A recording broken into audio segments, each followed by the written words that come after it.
Hey YouTube, welcome back. This is Ricky from Shoe Monster Tech, and yes, I am sitting on a squeaky ass stool if you can't hear it. Just ignore that, please.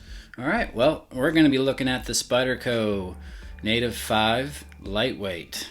Yes, the lightweight version. This is the S30V steel, just to throw that out there. This one has actually grown on me. I'm not so excited about the back lock, but damn, does that have a click on it. And I love clicks when it comes down to knives, and yeah. So anyways, we'll do all the pros and cons later. Let's get into the specs before we get into the nitty gritties and all the goodies, right? Yeah, let's do that. So the overall length is 6.875 inches. Blade length is 3 inches, not too bad. Cutting edge is 2.44 inches. Blade thickness is 0.13 inches. Blade material on this one here is S30V. You can get different versions of this, different blade materials. Blade style, this one here is drop point. Blade grind, this is a flat grind. Yep, and also has a bunch of fingerprints of mine on there. Finish satin, edge plain on this guy here is plain. Handle length, it is 4 inches. Handle thickness is 0.43 inches. Handle material is FRN plastic. That's that kind of lightweight material. Obviously the color on this guy here is black. There's all kinds of different colors you can get. The weight is 2.45 ounces. So yeah, it's under 3 ounces. It's definitely lightweight. User right hand, left hand, and pocket clip can be tip up or tip down. This is a manual knife type. The opener is that thumb hole. Lock back, that's your lock. Yeah, and this one's made in the USA and it's meant for an everyday carry. So if you're looking for an everyday carry knife, this would be something to look into. So, all right, let's do some size comparisons, right? Let's start off with another Spyderco. You guys know I love this one. The Para 3.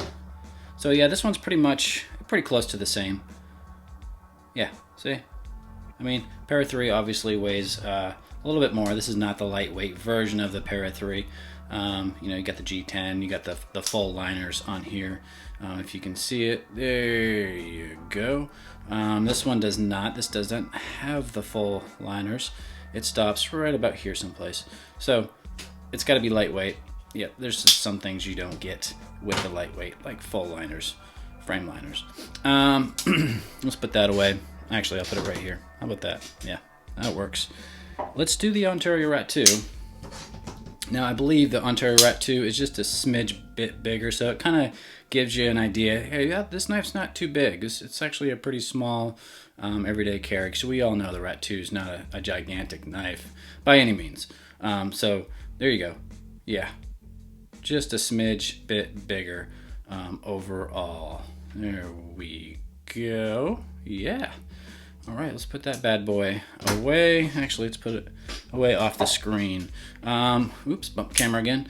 Benchmade mini grip is just a tad bit smaller. Blade stock, it's pretty close to the same. Yeah, so there you go. Let's put this one away. Oh, and this one is another one I just got in. This is Rex 45, Little Native, and I will do a review on this in the future. So just hang tight. Spoilers, awesome knife. So there you go. Blade stock. It looks like the Little Native actually is just a little bit thicker, but definitely a smaller blade, smaller carry. Obviously a different lock. This has a compression. This has a lock back. Kubi KB237 is definitely a bigger knife, a bigger carry. Yeah, there you go. So, yep, definitely a bigger carry. So let's put that away. What else do we have? Ooh, let's compare it to a pen. Get over here. Yeah, yep. So I mean, it's not a large everyday carry knife by any means. So there you go. Let's put that back. Let's go over the pros and cons. Let's start off with the cons. Probably the biggest one for me is that gosh darn clip. Yes, indeed. We have to change this out. I might see if I can get a Lynch clip for it. I'm not sure if I can.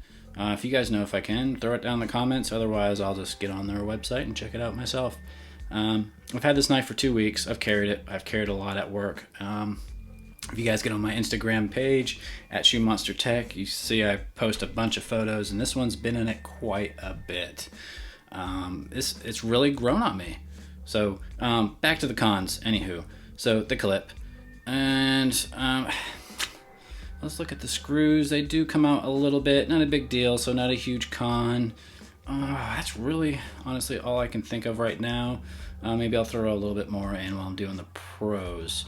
I do have a lot of pros with this. Like I said, I've been carrying this, and this has been a great carry. I'm not a huge fan of lockback knives. I mean, I like them. I don't hate them.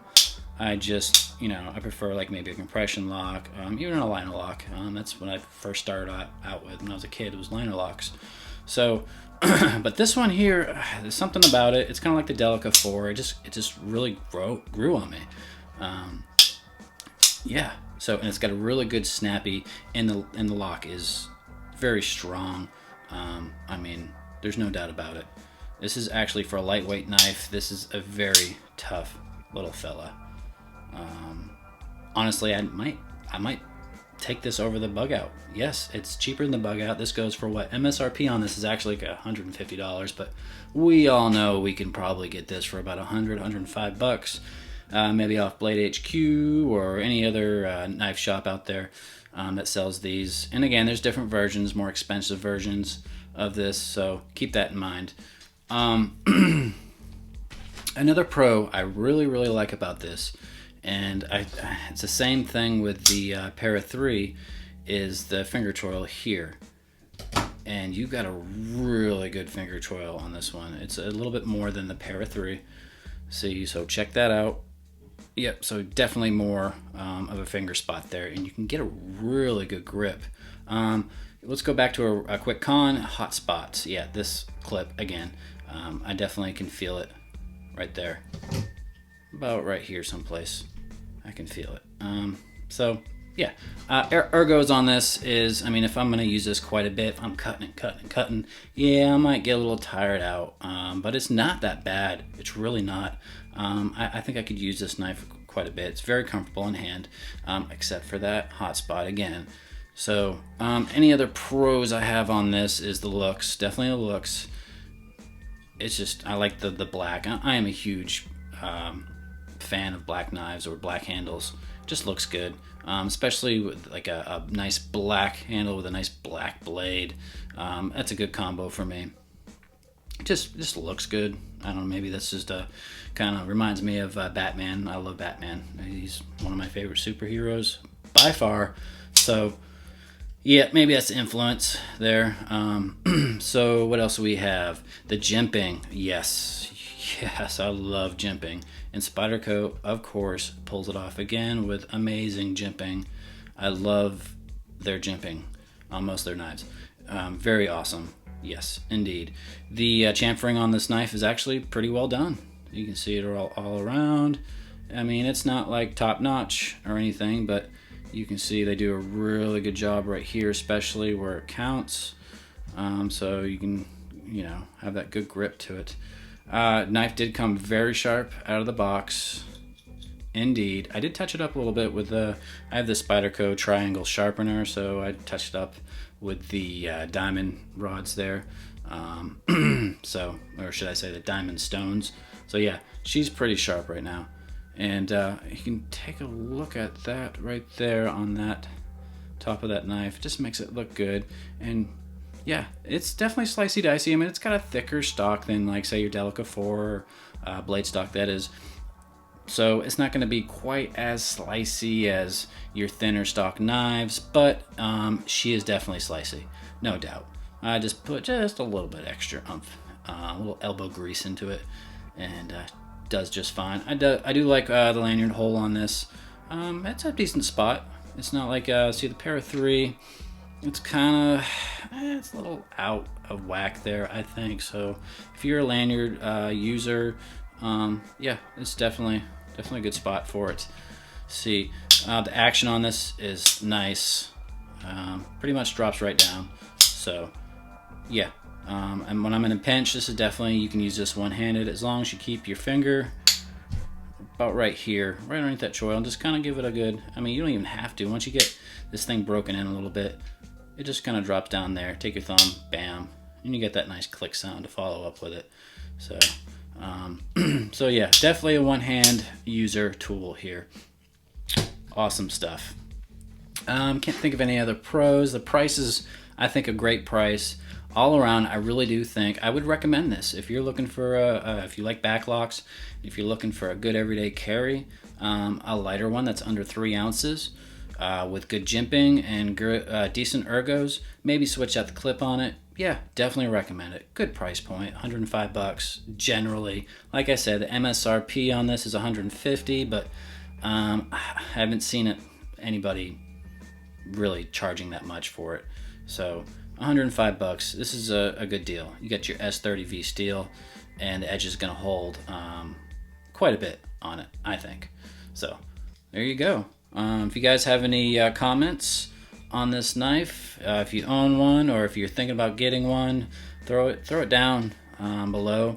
Hit that like button. Of course, subscribe to my channel, and if you guys don't mind, hit that bell too, so you guys are aware that you get that notification when I do new videos, right? Cool. All right, guys. Well, I appreciate you watching. You guys have a good day. Bye.